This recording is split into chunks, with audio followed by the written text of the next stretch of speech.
This week I'm doing things a little differently. I'm just going to give my thoughts and opinions on the chapters I read instead of recapping them. Why? I think it'll be faster overall, and I think it might be better than me just recapping them each week, because, again, no one seems to enjoy that.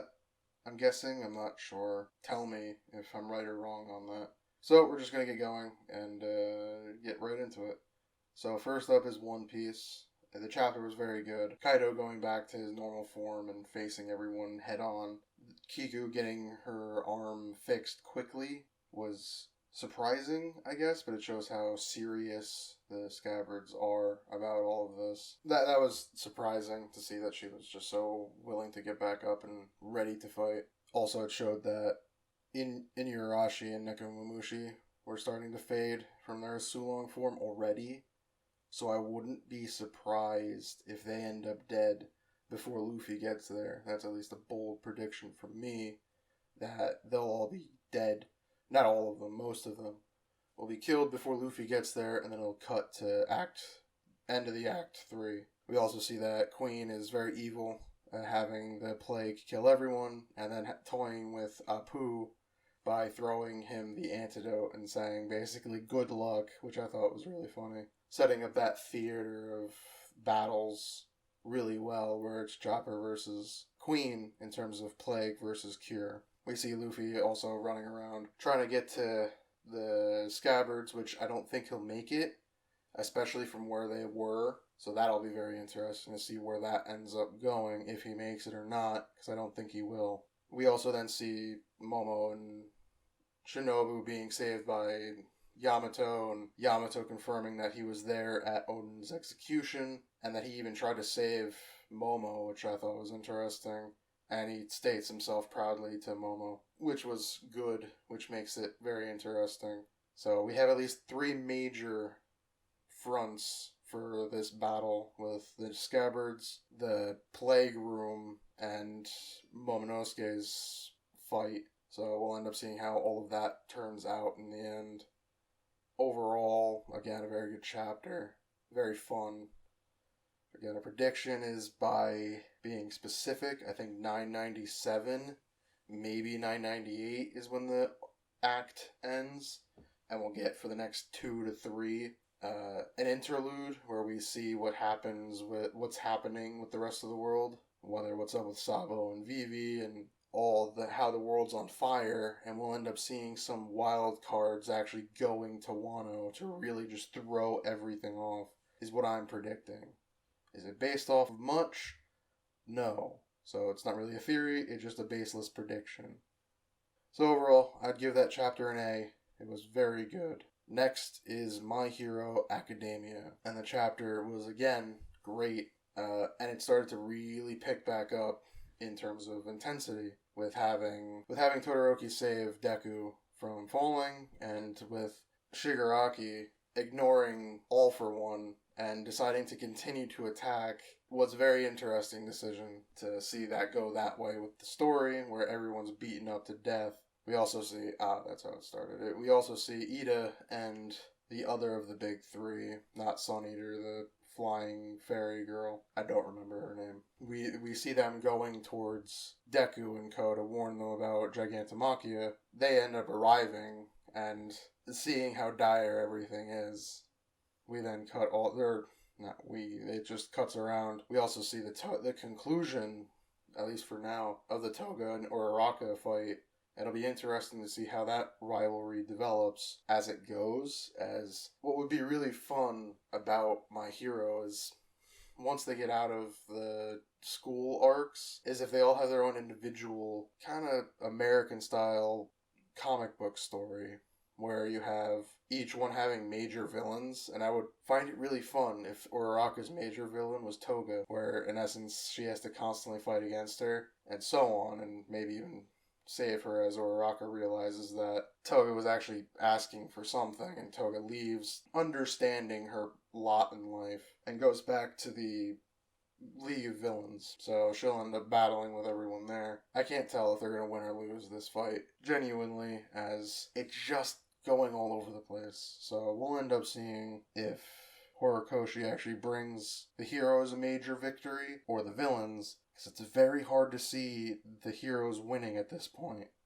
So unless something ridiculous happens, it's all but over. And I don't know if he wants that to be the whole bit of My Hero now, is that they have to run away. But if it is, good on him. That's a hell of a way to change things up.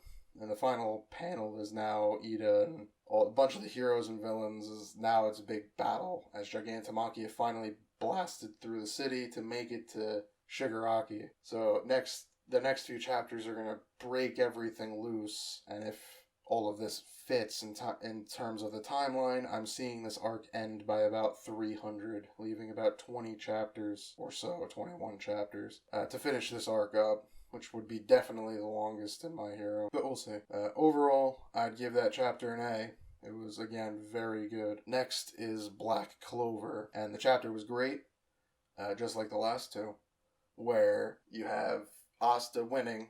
He won the fight, and Noct starts telling him about how to bind his devil, which even the ritual starts binding Libby immediately. And Noct tells him, you can tell him whatever you want, just say obey me and the contract's done. But Asta continues to insist that Libby wasn't trying his fullest and that he can hate and be sad all he wants, but he just wasn't trying against Asta.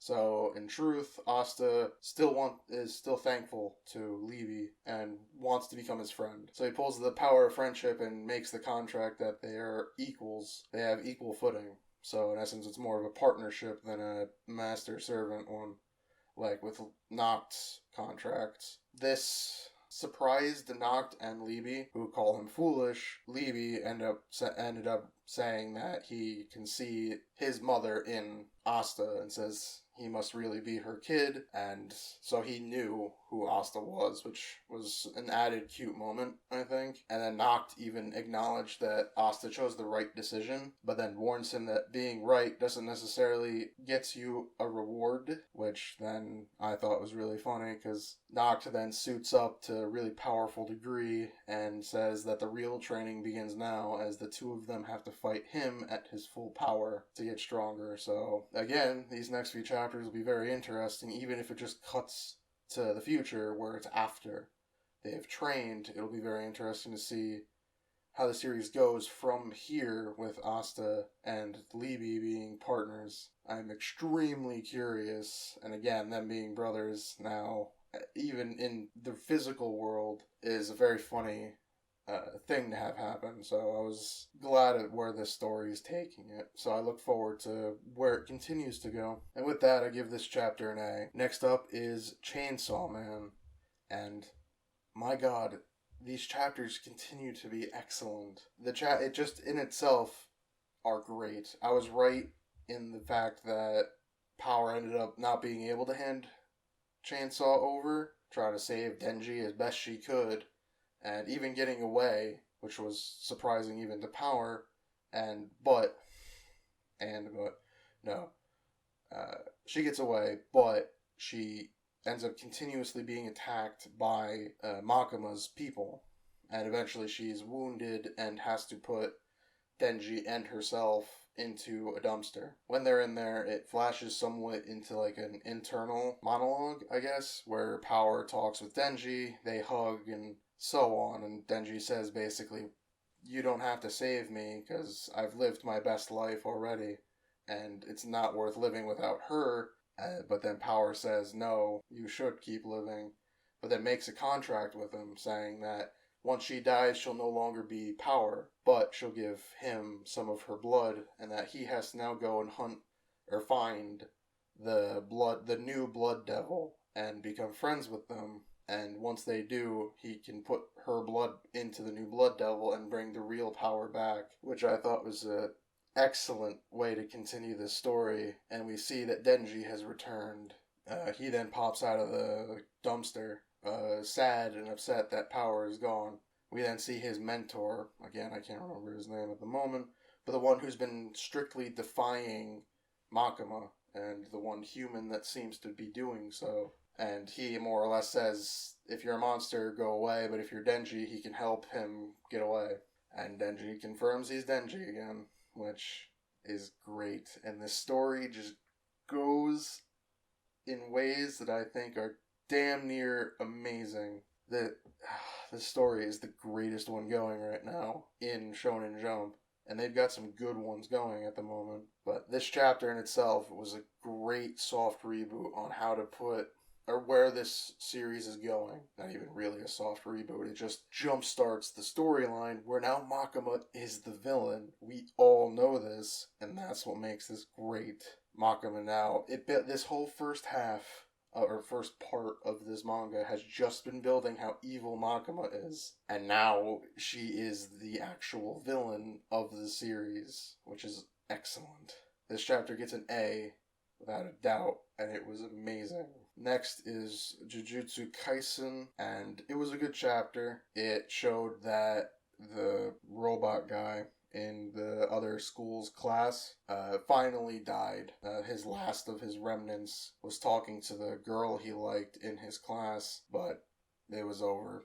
He didn't last much longer, and he died, basically. And the other students were making their way to Shibuya to help after he tried to delay them all from getting there, because he knew they were going to be in trouble if they made it there surviving, except for Toto, who is already there. And so we see that they're all very much ready to get going and start fighting, which is good, having reinforcements arrive at this hellhole. So we'll end up seeing how that ends up panning out, and then it cuts back to Mahito, Toto, and Itadori fighting, as Mahito's still in there monologuing about how strong each of them are and whatever. The fighting's good, as now it's a 2-on-1, and it'll be very interesting to see if Itadori and Toto can actually manage to win this fight, and what happens next. That's my biggest question at this point, is what is going to happen after this? Who is the main villain? Is Gojo going to be saved?